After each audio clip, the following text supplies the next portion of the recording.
Bro, lo pernah nggak sih lagi nongkrong di kafe favorit, ngopi santai sambil ngeliatin hiruk-pikuk di sekitar? Terus tiba-tiba mata lo nangkep satu cewek yang gerak-geriknya agak bikin dahi lo kerut. Bukan aneh yang serem ya, tapi aneh yang bikin lo ngerasa, ini cewek sebenarnya maunya apa sih? Kayak dia sering banget lewat depan meja lo, padahal jelas-jelas toilet atau pintu keluar ada di arah lain. Atau dia ketawa kencang banget pas lo lagi asik ngobrol sama temen. Terus pas lo refleks nengok, dia buru-buru buang muka atau pura-pura sibuk sama HP-nya. Nah, momen kayak gini nih yang sering bikin kita para cowok jadi mikir keras. Apa ini cuma kebetulan semata? Atau jangan-jangan ada sinyal samar yang lagi dia lempar, tapi kita aja yang kurang peka buat nangkapnya. Ini bukan cuma soal tebak-tebakan cinta monyet, bro. Ini tentang membaca bahasa yang tak terucap, memahami kompleksitas pikiran manusia yang seringkali jauh lebih berliku daripada kata-kata yang keluar dari mulut. Ketika proteksi diri mengalahkan dorongan hati. Kenapa sih cewek sering gak berani langsung bilang kalau dia suka, padahal sinyalnya udah terang benderang? Jawabannya itu kompleks banget, bro. Nggak sesederhana malu doang. Ada lapisan psikologis yang jauh lebih dalam di baliknya. Pertama, secara evolusi, wanita itu cenderung lebih berhati-hati dalam memilih pasangan. Mereka harus memastikan bahwa pria yang mereka pilih itu benar-benar layak dan serius. Karena investasi mereka, secara biologis lewat kehamilan dan pengasuhan, itu jauh lebih besar. Jadi kalau mereka terlalu agresif atau terlalu duluan menyatakan, itu bisa dianggap mengurangi nilai mereka sendiri di mata calon pasangan, atau bahkan membuat mereka terlihat mudah didapatkan. Ini bukan soal harga diri yang sombong, tapi lebih ke mekanisme pertahanan diri yang terprogram secara naluriah untuk melindungi diri dari potensi penolakan atau kerugian emosional. Mereka nggak mau terlihat putus asa atau berisiko ditolak secara terang-terangan, yang bisa melukai ego mereka secara signifikan. Ada ketakutan mendalam akan menjadi pihak yang terlalu mengejar, karena dalam narasi sosial, posisi itu seringkali kurang dihargai.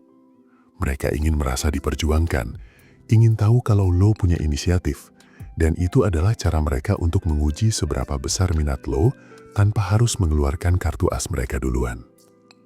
Seringkali sinyal-sinyal samar itu adalah bentuk tes kecil, sebuah ajakan tak langsung agar lo yang maju selangkah.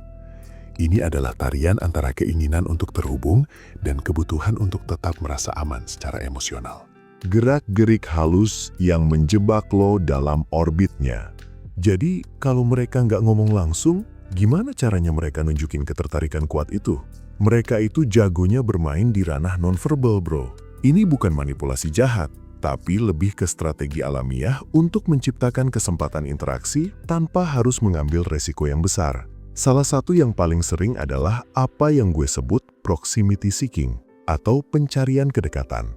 Lo akan notice kalau dia sering muncul di tempat-tempat yang lo juga ada. Misalnya, di kantin, dia pilih meja yang paling dekat sama lo, padahal ada banyak meja kosong. Atau di gym, dia tiba-tiba pindah ke alat yang sejajar sama lo. Ini bukan kebetulan, bro.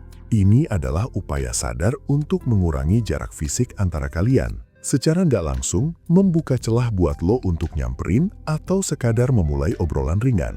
Dia berharap lo ngeh keberadaannya. Dan kalau lo juga punya minat, lo akan memanfaatkan kesempatan itu. Lalu ada juga attention anchoring, di mana mereka melakukan hal-hal kecil yang tujuannya untuk menambatkan perhatian lo pada mereka. Mungkin dengan tatapan sekilas yang terlalu lama, yang intensitasnya sedikit di atas tatapan biasa. Tapi pas lo bales, dia langsung putar pandangan. Atau dia akan ngajak ngobrol dengan pertanyaan-pertanyaan yang terkesan netral. Padahal sebenarnya itu cuma pancingan biar lo tetap di dekatnya. Biar obrolan terus berlanjut. Contohnya, lo tahu nggak sih di mana tempat fotokopi yang masih buka jam segini? Padahal dia mungkin tahu jawabannya. Atau bisa cari sendiri di internet. Itu cuma alasan, bro. Tujuannya adalah untuk menciptakan interaksi, menjaga lo dalam orbitnya, dan melihat respons lo tanpa harus terang-terangan mengakui perasaannya. Ini adalah bentuk komunikasi yang sangat cerdas dan seringkali membuat kita para cowok jadi serba salah sendiri. Negosiasi bawah sadar atas batasan diri. Di balik setiap sinyal samar yang dia kirim, ada sebuah negosiasi internal yang mungkin bahkan dia sendiri tidak sepenuhnya sadari, bro. Ini bukan cuma soal malu atau takut ditolak, tapi lebih dalam lagi, ini tentang mendefinisikan batas-batas privasi dan ketersediaan emosionalnya di hadapan lo. Gerak-gerik halus itu berfungsi sebagai proyeksi dari keinginannya untuk dijangkau, namun pada saat yang sama juga menjaga jarak yang aman. Dia ingin lo melihatnya, merasakan kehadirannya, tapi tanpa harus menginvestasikan terlalu banyak diri di awal, karena investasi emosional itu mahal dan berisiko. Ini adalah tarian antara keinginan untuk dilihat dan kebutuhan untuk tetap terlindungi. Sebuah upaya untuk mengukur seberapa jauh lo bersedia melangkah mendekat sebelum dia sendiri memutuskan apakah akan membuka pintu lebih lebar atau justru menutupnya rapat-rapat. Dia sedang memetakan potensi dinamika hubungan tanpa harus mengucapkan sepatah kata pun. Pencarian validasi yang lebih dalam dari sekadar perhatian.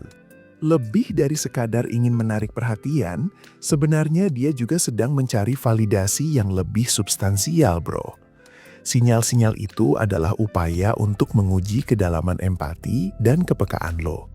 Dia ingin tahu apakah lo bisa membaca suasana, apakah lo punya kecerdasan emosional untuk memahami maksud di balik bahasa tubuhnya yang ambigu.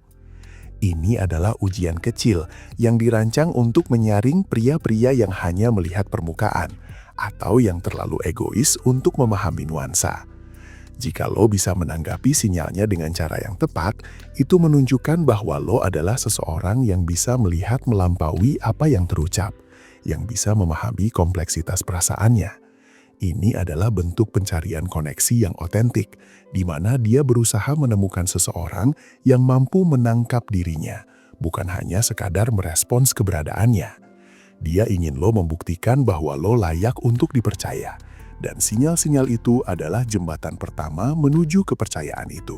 Jadi lo lihat kan bro, ini semua jauh lebih kompleks dari sekedar cewek kode keras. Ini adalah manifestasi dari psikologi manusia yang berlapis-lapis, sebuah tarian rumit antara keinginan untuk terhubung dan naluri untuk melindungi diri. Memahami ini bukan berarti lo harus jadi ahli telepati, tapi lebih ke mengembangkan kepekaan dan kesadaran terhadap dinamika sosial yang sering luput dari perhatian. Ini tentang belajar membaca dunia dengan mata yang lebih tajam, hati yang lebih peka, dan pikiran yang lebih terbuka terhadap apa yang tidak terucapkan. Nah, kalau kalian masih kesulitan untuk PDKT, yang lo butuhin cuma satu, yaitu e-book Pria Bertumbuh. Langsung order sekarang, biar lo cepat dapat pasangan yang lo mau. Kalau misal lo butuh curhat atau nanya, tinggal hubungi gue lewat WhatsApp.